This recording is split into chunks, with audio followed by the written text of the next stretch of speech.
salam jumpa lagi bersama saya Joe di channel BUD Nagekeo. Kali ini kita akan mempelajari tutorial penatausahaan belanja tidak terduga penanganan dampak penularan COVID-19.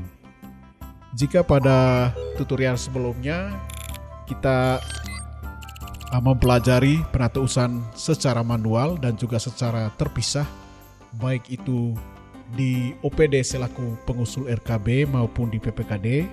Nah, pada Simda versi terbaru ini kita akan mempelajari penatausahaan yang terintegrasi baik oleh OPD pengusul RKB maupun PPKD.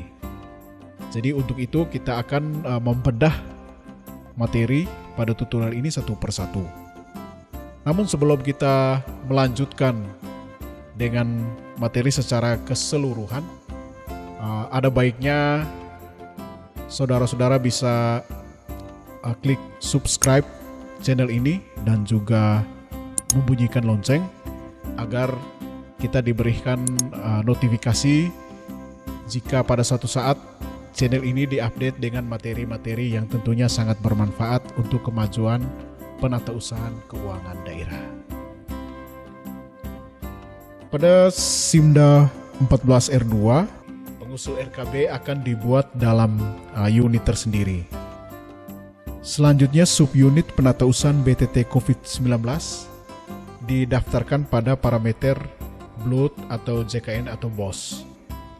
Jadi tujuan yang pertama, Simda Keuangan versi 27014R2 membantu penatausahaan bukti pengeluaran atau SBP beserta pemungutan dan penyetoran PFK BTT COVID-19 pada OPD pengusul RKB. Dan yang kedua, memisahkan pembukuan belanja UP dan LS pada OPD dengan BTT COVID-19. Terus yang ketiga, memudahkan bendahara PPKD untuk melaksanakan pertanggungjawaban karena pembukuan yang dilaksanakan oleh OPD pengusul RKB akan otomatis tercatat pada PPKD. Jadi dengan demikian penatausahaan dan pertanggungjawaban nanti akan dilaksanakan dengan lebih mudah. Jurnal manual serah terima kas wajib dilaksanakan untuk memindahkan kas dari PPKD kepada OPD pengusul RKB. Jika tidak dijurnalkan, maka kas BTT tidak tercatat pada BKU OPD pengusul RKB, sehingga penatausahaan BTT tidak mungkin dapat dilaksanakan.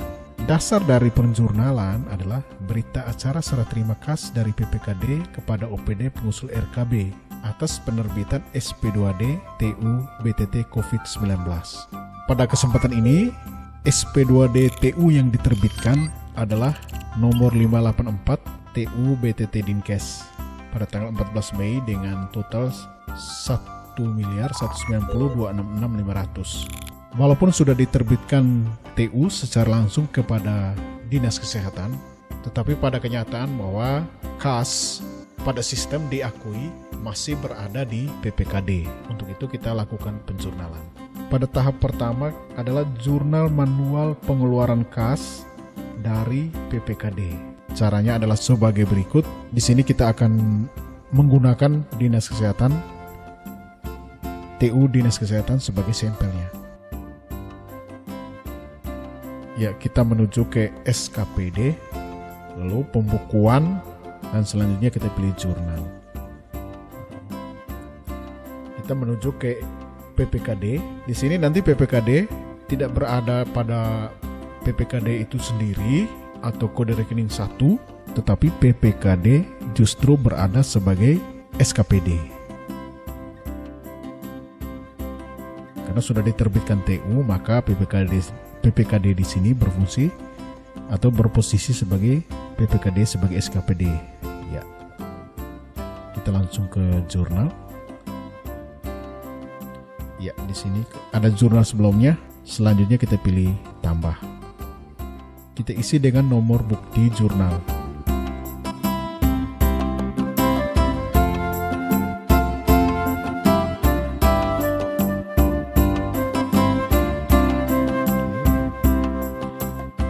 Tanggal jurnal diusahakan sama dengan tanggal penerbitan SP2D.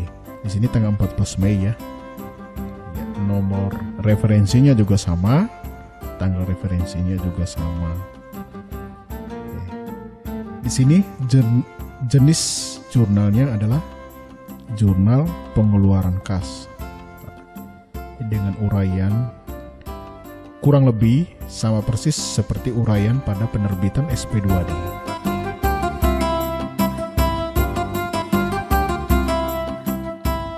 Ya tinggal tambahkan kata jurnal ya. Jurnal di depan. Jurnal pembayaran taman uang BTT penanganan dampak penularan COVID-19 kepada Dinas Kesehatan selaku perangkat daerah fungsional. Ya ini kira-kira uraian jurnalnya. Lalu selanjutnya kita pilih simpan.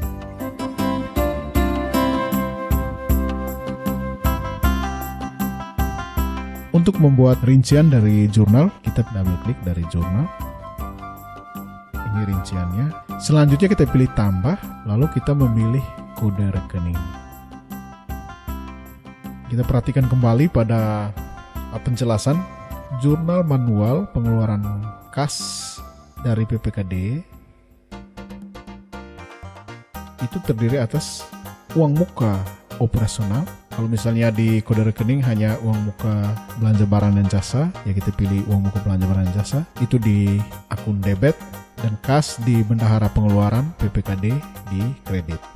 Jadi kita langsung menuju ke kode rekening uang muka. Kode rekening uang muka ada pada akun 1, lalu kelompok 1 aset lancar. Di jenis 4 piutang lain-lain, lalu objeknya uang muka 11. Ya karena di kode rekening kita ada hanya uang muka pengadaan barang dan jasa, kita pilih saja uang muka pengadaan barang dan jasa. Dengan nilai tentunya sebesar nilai SP2D TU tadi. Tentunya kita menyerahkan kas semua ya, seluruh kas dari hasil penerbitan TU dipindahkan semua kepada OPD pengusul RKB.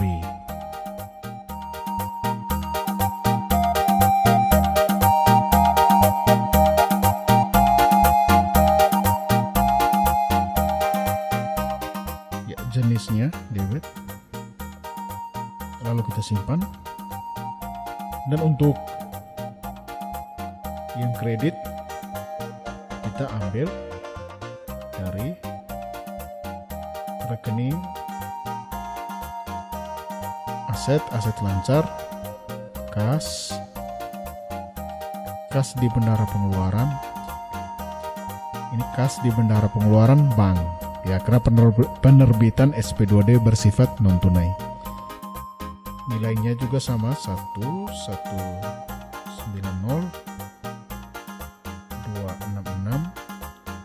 500. Di sini jenisnya kredit. Oke, simpan. Ya.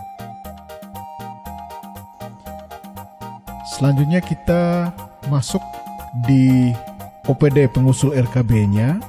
OPD menginput sendiri jurnal manual penerimaan kas sebagai berikut. Tetap dari data entry, SKPD, pembukuan jurnal. Lalu kita ke Dinas Kesehatan. Di sini subunit organisasinya sudah kita input sendiri, jadi sudah kita tambahkan. Di sini Dinas Kesehatan COVID-19. Oke, jurnal. Di sini kita pilih tambah.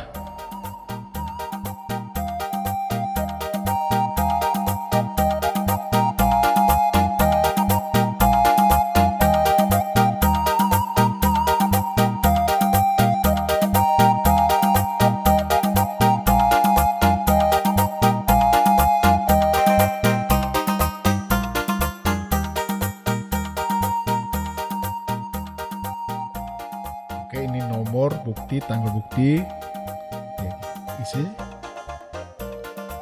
dengan nomornya. Di sini jenis jurnal yang dipilih adalah jurnal penerimaan kas. Uraiannya sama, ya, di copy saja.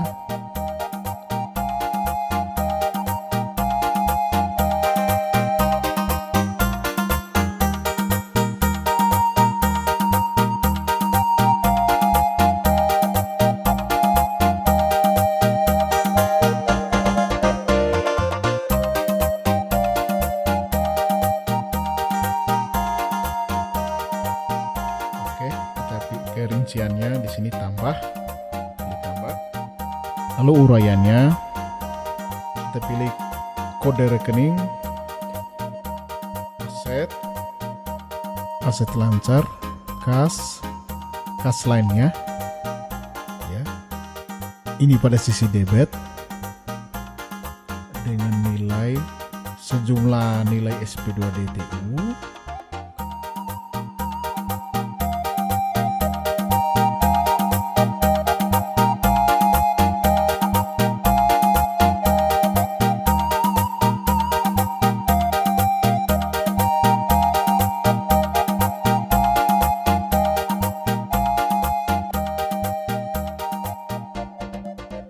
Untuk debitnya di kas lainnya.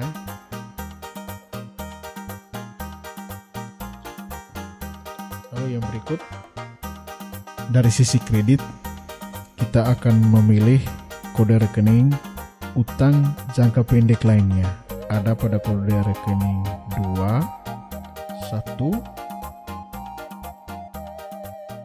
6 1 1. Ini kode rekening utang jangka pendek lainnya. Angkanya sama, jenisnya kredit. Tahap penjurnalan sudah selesai. Dengan demikian, pada buku kas umum OPD pengusul RKB, dalam hal ini subunit organisasi Dinas Kesehatan COVID-19, akan terisi dengan kas sebesar 1.190.266.500 tadi. Kita boleh memastikan kas yang masuk pada BKU ini kita memantau dari laporan SKPD bendahara pengeluaran ini untuk mengecek BKU. Jadi ini buku kas pengeluaran. Kita langsung memilih ke subunit organisasi kita sebagai berikut. Ya, di sini kesehatan. Lalu dinas kesehatan. Kemudian menuju subunit organisasi kita yaitu dinas kesehatan COVID-19 yang sudah ditambahkan. Ya. Kita boleh melakukan preview. Ya, dari hasil preview ini tampak pada buku kas kita, ya pada buku kas umum kita sudah masuk dana sebesar TU PPKD tadi, Rp1.190.266.500. Dengan demikian, ketika kas ini sudah masuk pada BKU, maka penatausahaan belanja siap untuk dilaksanakan. Kita akan masuk ke tahap berikutnya, pelaksanaan teknis penatausahaan. Dengan urutan adalah sebagai berikut. Yang pertama, kita harus mengisi data transaksi atas tagihan pada register nomor bukti atau BKU manual. Jadi kita melakukan penatausahaan ini seperti belanja rutin pada umumnya. Cuman yang bedanya bahwa untuk penatausahaan BTT COVID-19 ini kita harus betul-betul melakukan pembukuan. Untuk register manual ini harus tersendiri. Terus yang kedua, menginput data transaksi pada surat bukti pengeluaran SBP Simda. Terus yang ketiga, menginput data PFK pada SBP Simda. Yang keempat, melakukan transaksi pada CMS, karena ini dilakukan secara non-tunai. Dan diikuti dengan tahap terakhir yaitu melaksanakan pengarsipan bukti untuk persiapan menuju tahapan pertanggungjawaban. Itu urutan. Kita langsung melakukan demo pembukuan dengan sampel seperti yang ada pada layar kaca.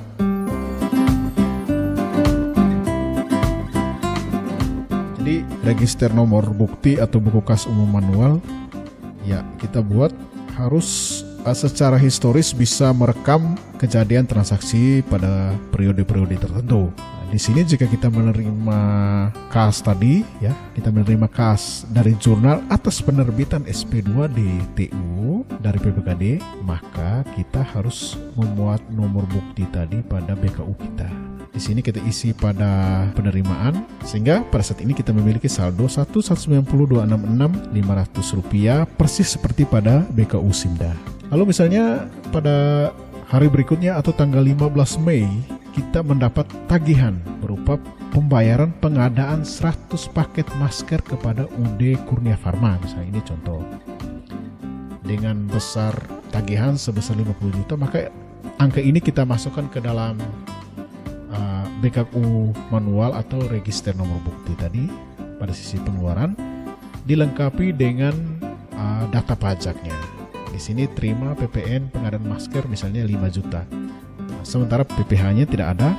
Ada beberapa atau ada perlakuan khusus terutama pada belanja barang dan jasa dalam rangka penanganan COVID-19 ini. Jadi ada penyedia-penyedia yang diberi fasilitas bebas pajak. Dalam hal ini bebas PPh, bukan bebas PPN. Jadi yang harus kita perhatikan itu.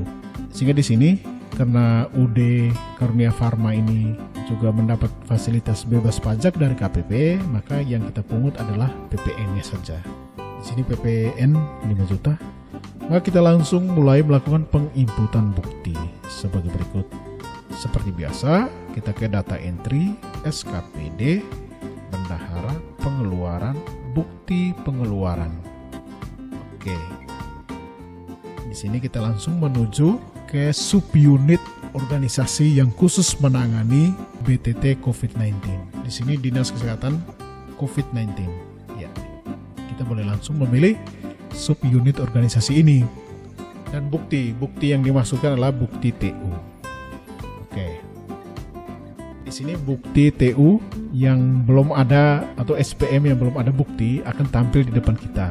Kita harus hati-hati memilih mana SPM, nomor SPM yang menjadi atau nomor SPM TU yang akan kita kenakan dengan beban untuk belanjanya. Jadi untuk lebih jelas kita bisa geser batasan ini ya. Misalnya ini, oh ya nomornya kita, misalnya di sini nomor yang dimaksudkan, yang dipilih adalah Dinkes. Maka di sini kita bisa klik ya. Selanjutnya kita melakukan penginputan SBP seperti biasa. Di sini kita pilih tambah. Oke. Diisi dengan nomor bukti yang bersumber dari register manual. Ya, di sini di copy saja. Oke. Karena ini mekanismenya non tunai, maka yang kita pilih adalah bank. Tanggal bukti seperti di register BKU manual tanggal 15. Kode rekening ini sudah pasti di belanja tidak langsung, belanja tidak terduga ya. Tapi belanja tidak terduga. Oke. Nilai di sini seperti di register sama. Ya, kita isi dengan 50 juta. Untuk keterangan di sini kita copy ya dari register manual. Ya, BKU manual. Nama penerima di sini UD Karunia Pharma.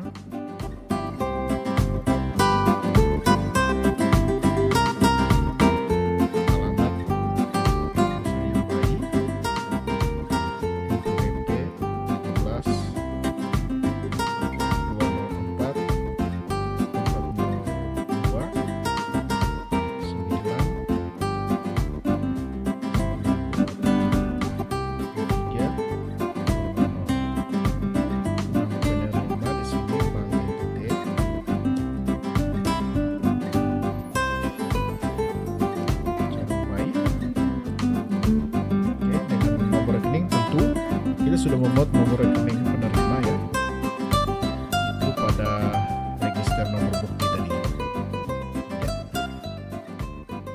Di sini tinggal dikopikan saja, dimasukkan di nomor rekening penerima.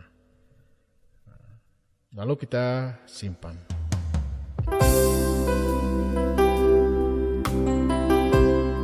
Kembali kita memperhatikan di BKU manual. Ya ternyata ini ada pajak, pungutan pajak, maka kita wajib menginput pemungutan PFK pada SBP Simda tadi. Oke. Nah, berarti di sini kita bisa double klik. Oke. Tinggal dipilih tambah. Jenis pajak. Di sini kita langsung menuju item pajaknya yaitu PPN. Nilai 5 juta.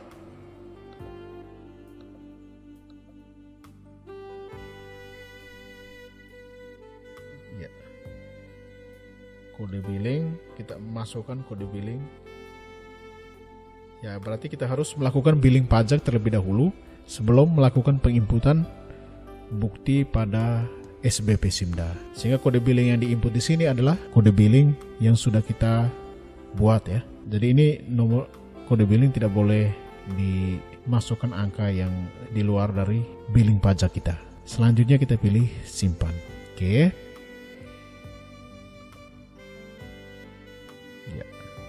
Ya, langkah selanjutnya kita memilih untuk mencetak SBP ini, maka akan muncul printout SBP Simda seperti pada layar. Untuk transaksi selanjutnya kita menggunakan CMS. Jadi di sini data yang muncul di SBP adalah data yang kita input pada data umum. Jadi sebelum kita mulai dengan penatausahaan, kita harus atau kita wajib mengisi data umum unit organisasi kita yang berisi kelengkapan-kelengkapan ini tadi. Ada pejabat, ada nomor rekening, ada NPWP. Jadi ini yang akan tercantum pada SBP Simda tadi. Ya, ini transaksi dilakukan dengan CMS. Seperti biasa, sesuai dengan tutorial CMS, baik itu transaksi tunggal atau single transaction maupun collective transaction. Jadi kita sesuaikan atau kita tinggal melihat tutorial yang ada pada channel YouTube ini. Ya, kita kembali. Oke. Dan jangan lupa setelah semua transaksi sudah dilaksanakan, kita diharapkan untuk tidak menunda penyetoran pajak. Penyetoran pajaknya supaya bukti transaksi ini tidak menjadi menumpuk ya. Maka selanjutnya kita menginput penyetoran pajak ya. Jadi benda ini kita memilih menu ini, lalu kita menuju ke pilihan ya, submenu pajak. Kita kembali memilih subunit organisasi yang dimaksudkan tadi yang baru. Oke. Di sini kita pilih tambah. Ya. Ya. Kita isi dengan nomor bukti setoran pajaknya.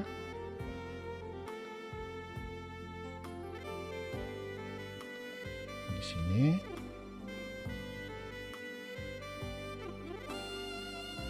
Tanggal ya, tanggal 15 tadi. Karena ini non tunai, pembayaran pajak dilakukan pada saat yang sama. Dan di sini untuk nama penyetor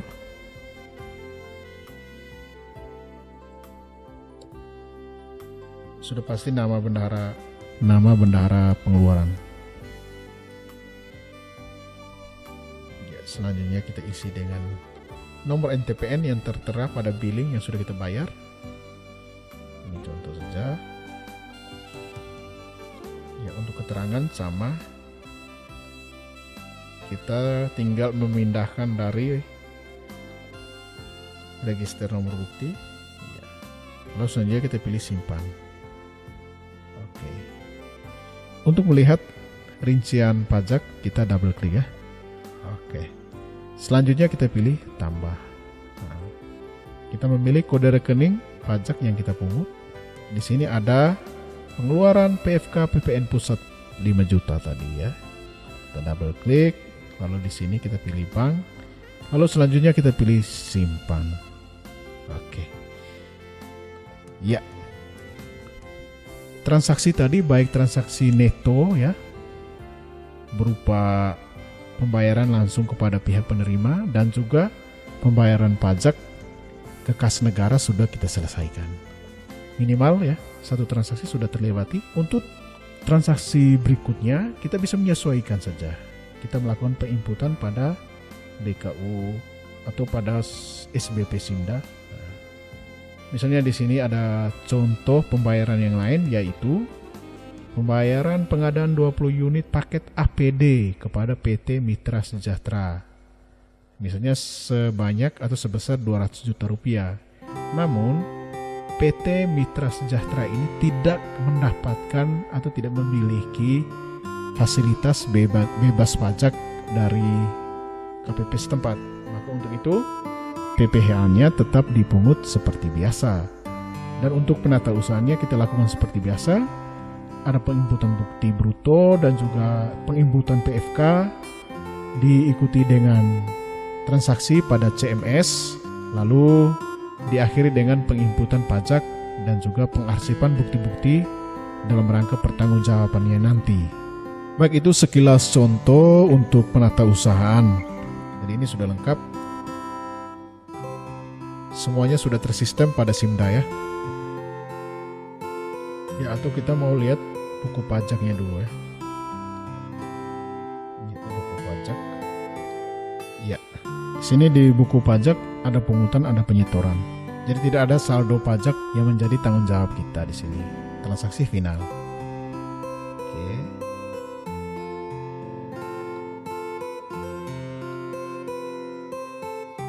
Baik, untuk preview BKU seperti biasa dari menu laporan ya. SKPD, bendahara pengeluaran. Di sini buku kas pengeluaran, lalu kita memilih subunit organisasi kita. Seperti ini.